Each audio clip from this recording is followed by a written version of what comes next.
I am Vishnu Kumar. I am going to teach application of derivative.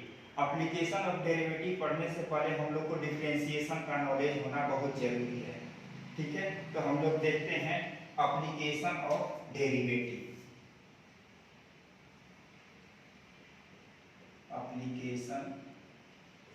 Application of derivative.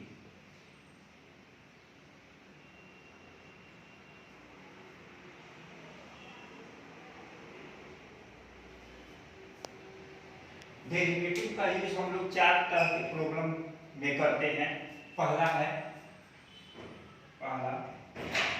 Slope of tangent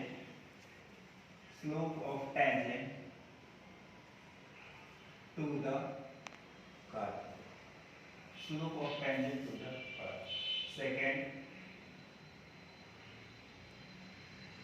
maxima and minimum. Third, increasing and decreasing function of the rate of change of quantity।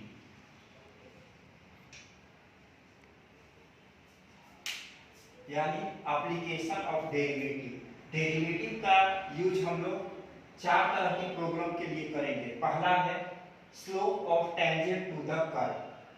Second है maxima and minima. Third, increasing and decreasing function. Fourth है the rate of change of quantity. इतने तरह के problem में हम लोग derivative का use करेंगे। तो हम लोग पहले first of all we will discuss about slope of tangent to the curve. सबसे पहले हम लोग किसी कर्व पर टेंजेंट और स्लोप के बारे में स्टडी करेंगे कि टेंजेंट का स्लोप क्या होता है किसी कर्व पे और नॉर्मल का स्लोप क्या होता है किसी कर्व पे। तो वन बाय वन हम लोग देखते हैं।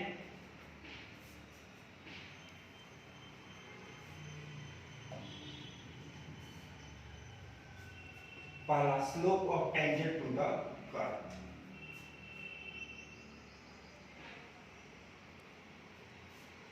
हम एक कर्व ड्रॉ करेंगे। हमने एक कर्व ड्रॉ करेंगे।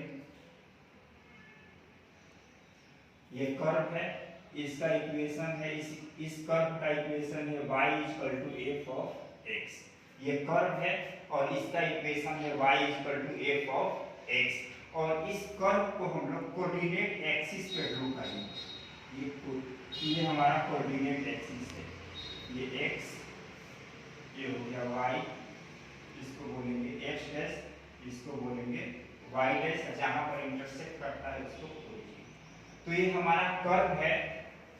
इसी कर्व पर हम लोग टेंजेंट का स्लोप फाइंड करना है और नॉर्मल का भी स्लोप फाइंड करना है, ठीक है। तो सबसे पहले जब कभी भी किसी कर्व पे टेंजेंट ड्रॉ करना रहता है तो इस कर्व जो है इनफाइनाइट पॉइंट से मिलकर बना होता है। ये जो कर्व है इनफाइनाइट पॉइंट से मिलकर बना होता है। तो इस कर्व पर कोई एक पॉइंट हम लोग कंसीडर कर लेंगे।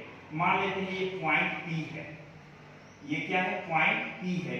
इसी पॉइंट P से एक हम लोग लाइन ड्रॉ करेंगे। इसी पॉइंट P से हम लोग एक लाइन ड्रॉ करेंगे। हमने एक लाइन ड्रॉ किया, ठीक है। हमने पॉइंट P से एक लाइन ड्रॉ किया जो पॉइंट P कर्व पर लाइज कर रहा है, ठीक है। और इस पॉइंट P का कोऑर्डिनेट मान लेते हैं x1, y1 है। तो इसी लाइन को हम लोग टेंजेंट कहते हैं। अगर कभी भी हम लोग को टेंजेंट ड्रॉ करना रहता है किसी भी कर्व पे तो सबसे पहले हम लोग उस कर्व पे एक पॉइंट को कंसीडर करेंगे और उस पॉइंट से एक लाइन को ड्रॉ करेंगे। उसी को हम लोग बोलते हैं टेंजेंट। तो उसी तरह से हमने ये कर्व लिया, कर्व पे एक पॉइंट P कंसीडर किया जिसका कोऑर्डिनेट x1, y1 है और इसी पॉइंट P से हमने एक लाइन ड्रॉ किया। इसी लाइन को हम लोग टेंजेंट का नाम देंगे। इसी को हम लोग कहेंगे टेंजेंट। ये हो गया हमारा टेंजेंट, ठीक है। अब हमको ड्रॉ करना है नॉर्मल। तो जो नॉर्मल होता है वो हमेशा टेंजेंट पर क्या होता है, ऑलवेज परपेंडिकुलर होता है। जो हमारा टेंजेंट होता है वो नॉर्मल पर हमेशा क्या, सॉरी, जो हमारा नॉर्मल होता है वो टेंजेंट पर हमेशा परपेंडिकुलर होता है। तो हमने एक लाइन ड्रॉ कर दिया, टेंजेंट पर हमने एक परपेंडिकुलर लाइन ड्रॉ कर दिया, इसी का नाम है नॉर्मल। तो ये हमारा जो लाइन हुआ ये हुआ, इसी को नाम देते हैं नॉर्मल। नॉर्मल, ठीक है। और जो हमारा टेंजेंट है जो पॉइंट P से पास कर रहा है और जो पॉइंट P है वो कर्व पे लाइज कर रहा है, ठीक है। तो ये जो टेंजेंट है x एक्सिस के साथ मान लेते हैं साई एंगल बनाता है। क्या बनाता है, एंगल, साई एंगल बनाता है पॉजिटिव डायरेक्शन में विद x एक्सिस, ठीक है। x एक्सिस से एंटी क्लॉकवाइज डायरेक्शन में साई एंगल बनाता है, ठीक है।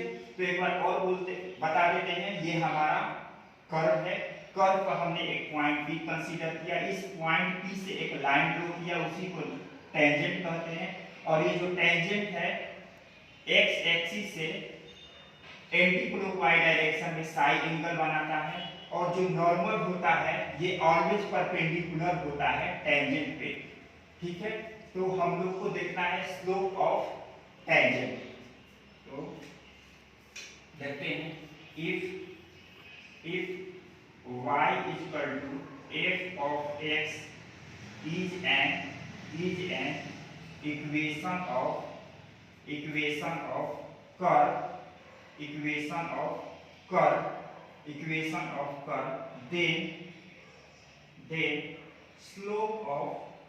then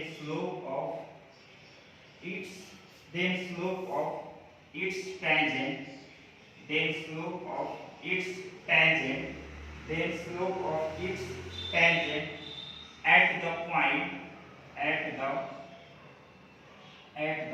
point P x1, y1, ठीक है। लिखा हुआ है if y equal to f of x is an equation of curve, then slope of its tangent at the point P क्या होगा, स्लोप हो जाएगा tan साई, या इसी को हम लोग m कह सकते हैं, या इसी को हम लोग कह सकते हैं dy upon dx at point P। यही हो गया हमारा टेंजेंट का स्लोप, यही हो गया हमारा टेंजेंट का स्लोप।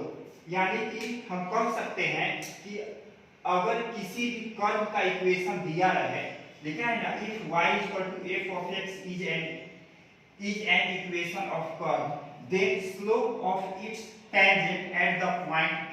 यानी कि जब कभी भी हमको टेंजेंट फाइंड करना रहे तो सबसे पहले कर्व का इक्वेशन हमको पता होना चाहिए, और जब कर्व के इक्वेशन को हम लोग डिफरेंशिएट करते हैं तो वही टेंजेंट का स्लोप देता है, ठीक है। ये हमारा मान लेते हैं ये कर्व है, इसका इक्वेशन क्या है, y equal to f of x, और इसी y equal to f of x को x के रिस्पेक्ट में डिफरेंशिएट कर देंगे तो वो टेंजेंट का स्लोप बताने लगेगा, ठीक है। वो किसका स्लोप बताएगा, टेंजेंट का।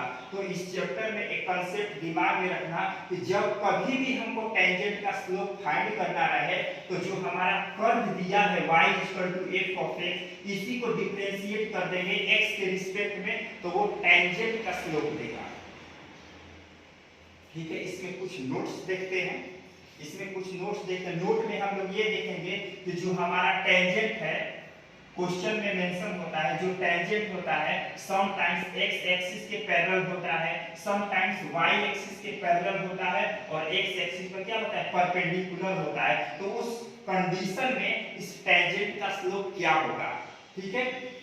हमने तो नॉर्मली ड्रॉ किया है टेंजेंट, लेकिन अगर सम टाइम्स यह टेंजेंट x एक्सिस के पैरेलल हो जाए या y एक्सिस के पैरेलल हो और x एक्सिस के साथ 90 डिग्री का एंगल बनाए, तो उस समय इस जो टेंजेंट का ये स्लोप है उसका वैल्यू क्या होगा, तो उसको नोट में देखते हैं।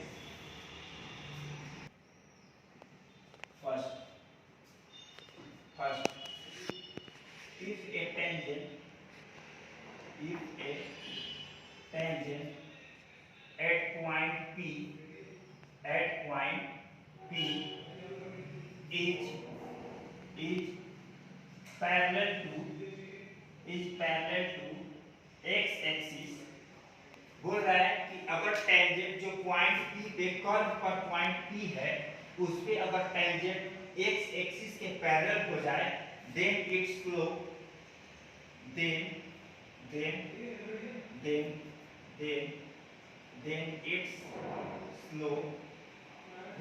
slope tan psi is equal to या dy by dx at P is equal to कितना हो जाएगा 0।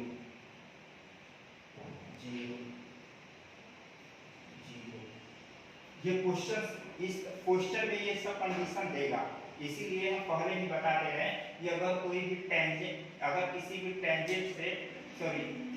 पॉइंट से अगर टेंजेंट ड्रॉ करते हैं और वो x एक्सिस के पैरेलल है तो उसका स्लोप क्या होगा 0 हो जाएगा।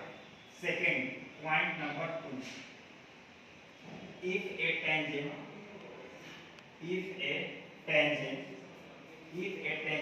at point P is parallel to y axis and perpendicular to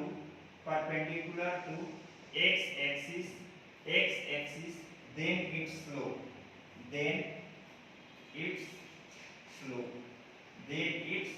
slope इसका स्लोप क्या होगा तो आपको पता है कि tan 90 डिग्री तो tan psi is equal to dy upon dx at point P क्या हो जाएगा इनफाइनाइट वैल्यू होगा, या इसी को हम लोग ऐसे भी लिख सकते हैं dx upon dy at point P equal to 0 भी लिख सकते हैं, ये भी वैल्यू लिख सकते हैं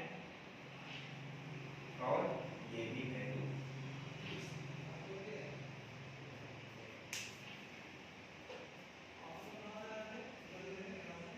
ये हो गया। अब हम लोग देखेंगे, ये तो हम लोग टेंजेंट का स्लोप ऑफ टेंजेंट फाइंड करना सीखे कि how to find the slope of tangent, यानी कि हम लोग यहाँ पे टेंजेंट का स्लोप फाइंड करना सीखे। तो टेंजेंट का स्लोप कैसे फाइंड करेंगे, तो जो कर्व का इक्वेशन दिया है उसी को हम लोग डिफरेंशिएट करेंगे तो वही किसका स्लोप देगा टेंजेंट का। अब हम लोग देखेंगे किसी नॉर्मल का स्लोप कैसे फाइंड करते हैं।